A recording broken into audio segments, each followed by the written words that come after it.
Good morning. Hey friends. She doesn't necessarily mean good morning because you guys might not see this in the morning. Okay, so do you have to be so technical about it? Of I am course. Tanya, Hey, I'm Tosh. and together we are Tangry girls. Tangry Girls. That's right. Yes, and so she always calls me out at the beginning of every episode. So, Tangry Girls, Tosh, on a scale of 1 to 7, because we don't do 1 to 10 around here, we do 1 to 7. Yeah. Not exactly sure where that came from. How tangry are you today? I'm a 5. I'm living in grace. Oh, girl, you living in grace? I need to live in grace. I'm always living in grace. Girl, me too. We're in trouble if I'm not living in grace, right? Y'all know that, right? Yes. Which number is mercy? Well, I guess grace and mercy are kind of very similar, but I'll have to look that up because I don't know what number is mercy. I don't either. We'll have to look that up. Yes, we will. We'll bring that to you next time. We will not spend a tangry on looking up mercy. Yeah. We just pray for it. Yeah, we do. Girl, please. Yes, mercy every day, but definitely grace.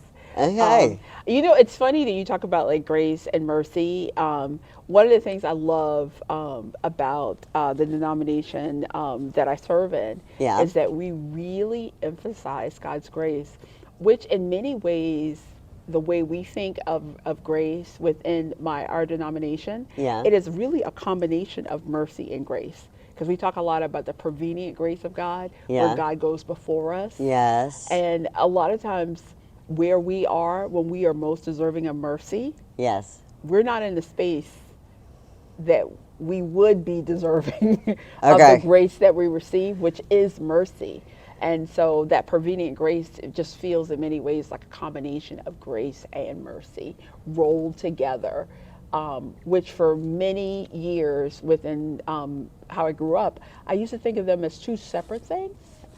Okay, because I think of them as two separate things. I know, right? Because Yes. we often say that grace Grace is getting what you don't deserve. and mercy is not getting. Not right. Well, so let me back up. So mercy is not getting what you deserve, but grace is not getting what you deserve, but then you are covered and you get more. You get more, Yes, exactly. you get the blessing. And that's what prevenient. And you're like, what? Right, What? and that's what's so amazing about prevenient grace is prevenient grace is kind of like both things. What'd you say, prevenient? Prevenient grace is the grace that goes before us. Oh, And- just learned a new word today. Yeah. Prevenient. Is that how you pronounce Yeah, it? prevenient. Prevenient. Yeah. It's what we receive from God sometimes before we even know Him. That He extends Himself. Yes. And that's why, in many ways, for me, when I think of how I used to think of grace and mercy, Yeah. I think of them as one within the concept of prevenient grace because we're not deserving of it. We're not even there yet, but it's waiting on us. It's more than we can even receive sometimes. Okay. And you get overwhelmed when you think about God's prevenient grace. I know I do. I know I Anyway, do too. She's getting me off But you- topic. That was yes. not my topic. But it was good, okay? Because apparently you needed to get that out, and we needed to talk about it because sometimes I complain. Well, you know what? One of the things I wanted to talk about, Okay. is on a scale to 1 to 7, how tangry are you? Girl, I live in Tangry, so I'm a good 6.5. You Lord, I live in Grace and Tangry. And so for those of you who are first time viewers, Tangry is tired and angry. And it's like what we do, when we're on what we mission, don't do. Okay, what we actually. do or don't do when we're on mission. Yes. Yes. And how God just steps in and is like, no, girl, you do not get to act that way. You are an ambassador of mine. Negative. Yes. And then they're like, okay, I won't run this person over. Yeah, please don't. Please don't. I'm not trying to be a character witness. But you would, right? But go ahead. Yes, I would. I Yes. would come in and be your character witness wearing yellow. A muted yellow, but a yellow nonetheless. Okay, a muted yellow. So what you tangry about? What you living in Grace? I'm living in Talk grace. to me, And sister. one of the things I wanted to talk about is moving, right? Moving. It's the start of a new year, and many of us have one place that we're at, and we want to move to another place. And I think about this often because I live in one of those neighborhoods, on one of those streets in particular, where there are certain houses that it feels like people are always moving in and out of. Right. And there are other houses where people never move. They're consistent. Okay. And then there are other houses where there have been some moves, Yeah. And it's been the typical, every 5 to 8 years, somebody moves. And what I want to talk about today is, you know, where are you? Are you the type of person who never moves and stays consistent? Right. And and even in that consistency, you got to leave room to stretch Yes. for a move of God in your life. Right. Right? Yes. Or were you one of those people who's always going and always moving? You get set up one place and then you move to the next place, you move to the next place. Well, is there room in your life for God to take you through a period of trial Yes. that may require you staying put when you want to move? Yes. And then, for those of you who move only once in a while, is there room for you to be a little bit more open to having grace and mercy for people who fall on the other two sides of the spectrum? That's good. And even in watching them move frequently Yeah. or move not much at all, learn what God would have you learn Yes. from their movement and ultimately the movement that you need to do in your own life. And I'll say that again. Please do. Please do, because I think I got a headache. There are some of us who seldom move.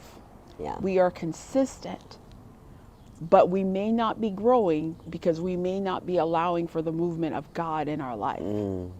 There's some of us who are always moving, but we may not be growing because we're not willing to stay in the hard stuff long enough to grow from it. And there's some of us who will move only when it is the right time to move, and we can learn from both groups and have mercy and grace that we can extend to both of them in their seasons Yes. so that we can grow by watching their growth. Yes. And so I've been thinking a lot about that. Okay. Are you moving? I'm not moving. I know a great real estate agent. I do too. Oh, Me. me? Girl, me.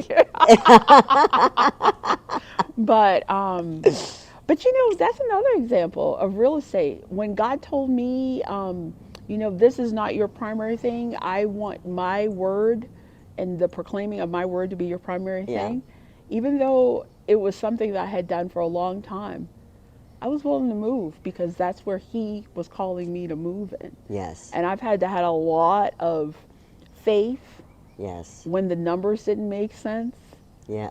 to stay put. I mean, you remember I volunteered full time working for free Working for free. for 2 years. 2 years. I'm At a like, girl, church. they need to be paying you. But I was so passionate. I just believe in Yes. what God would have me do in that season. And it's bearing fruit now. It is bearing fruit. It is bearing fruit. And I'm overwhelmed by it many times.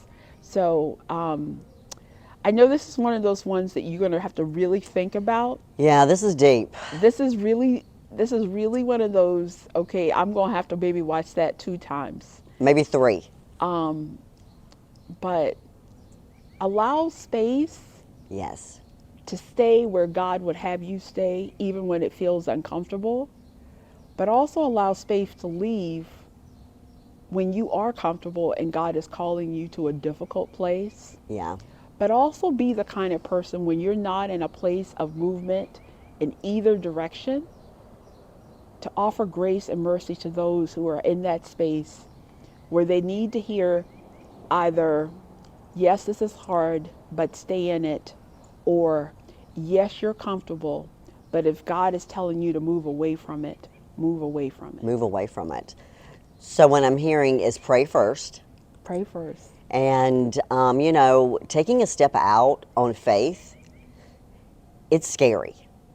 Or staying in faith when it's hard. Yes. It's scary. Yes. Both are scary, but, I have moved a lot, over the past, 4 years? Mm-hmm. And, each time I knew that God was either, calling me to Louisiana, calling me back home, calling me here, calling me there. And so, I'm like, you know what?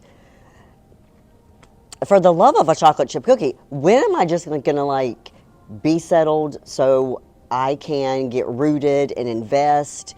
And And what did you most need in that moment? You needed people around you to yes, stand in faith with you yes, during those moves. yeah. And I had that's why you nothing. need all three. Yeah, Yeah. I mean, moving back from Louisiana here, I had nothing. I mean, I didn't have. I was homeless, and I knew what God was calling me to do, and I'm like, I don't know how you're going to let this all happen, but I'm just going to trust in you, and I haven't starved. Well, no. And you live in a beautiful I neighborhood. live in a beautiful Please don't make neighborhood. it seem like you like in bags in the back of a dumpster. No, no, no, no, no. I've only dumpster dived like twice. Okay, let's Okay, not talk about okay, that. but there was some clothes in there that I wanted. Just kidding, just kidding. But I mean, there's been a lot of trials in the past year and a half, and having to go back and start and stop, and then just we were talking the other day. It's kind of almost like what ping pong, not ping pong, but Pinball. pinball. Like you're like this little ball, and you go and you shoot it, and then it hits, and then you got to Get tap it battered. to stay in the middle, and it's like you're going this way, and you're going this way, and you're going this way, and then it's like, okay, sometimes I just want to like give up, But you can't. but I can't, and I can't. don't. And you don't. But you got to be praying. You got to be listening. Yes. And even if you're not in one of those seasons, like I said, we need the body of faith Yes. to support one another through difficult times. Yes. And oftentimes that requires you not giving somebody the advice that you want to give that may be appropriate for you because they may be in a different season. Right. But you believing in faith to support what God is telling them. Yes. Not what you think they should do. Not what you think they should do, not what you would do. Right. But what God is definitely confirming for you that, hey, this is a possibility for them, or even being open to something that makes no sense. None. And I'm grateful, especially since my husband passed away, friends who've come alongside me and Yes. believed and been faithful and have stood with me in moves of mine that did not make sense. Yeah. But by faith they did. And they've helped to build the faith of people who stood alongside of me in faith. Yeah, I mean, we need that. We need, if you're a woman, you need strong women who are going to be beside you, and even a strong man beside you to say, you know what, I believe in you, Tosh. Yeah. I see, for me, if it comes from, a man that I respect and admire, and, he'll look at me and he's like, you know what, I believe that you're going to be great at this. Yeah. And I'm going to be with you the whole time, and I'm going to encourage you. I mean, if somebody says that to me, I'm just like, oh my goodness, you believe? Oh yes, okay. Because we need, and I'm so grateful for you. Yeah. We're ministry partners and stuff, and, we encourage one another. Absolutely. She smacks me down some. Not really. Yes, not she really. does. Yes, she not does. really. Yes, she does. But I've moved now to a season where I'm staying and I'm putting down roots Yes. and staying can be hard as well as shifting. Yes. But in all things, the grace of God is present, and Yes. the people who come alongside have been present. And I'm grateful for that. Me too. Me too. So you know what? If you are in a season of maybe transition where maybe you feel like, God's calling you to move. Now, it doesn't mean like you pack up boxes and, you want to move to another house. And if that's the case, you can reach out to one of us. Sorry, it is what it is.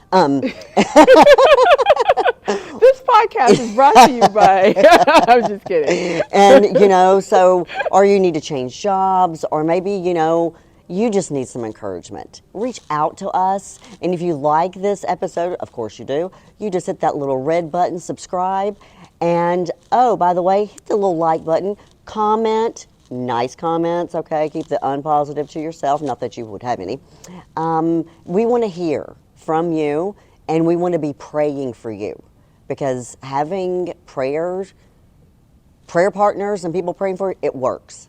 It truly does. And, Tanya and I are always amazed when we go places and we have conversations or we see people. Yeah. And sometimes people we don't even know, and they watch Tangry Girls. And it's the funniest thing in the world. I'm like, oh my gosh, you really watched that? I mean, we do this for ourselves as a way of having accountability to see our own growth with God while we're Yes. on mission, the Right. mission of God. Yes. But we also do this for you so that you know that it doesn't have to look like a perfect straight line, that it will have zigs and zags. It will have a curve. But most of all, we want you to know that we're not just good people doing good things, but we are people who are sent by God on mission. And because He sends us, Yes. He will equip us. And we have to always be digging back and listening and hearing how He's prompting us. Don't go off the first message that you heard from Him, because often when you're in a journey with God, it's more moves than you even imagine. More moves. More moves More than moves. you even imagine. Yes. So So have a great day, and we'll see you in a few minutes with Tangry Tanya. and stay in community, friends. Stay in community. Go to church. God bless.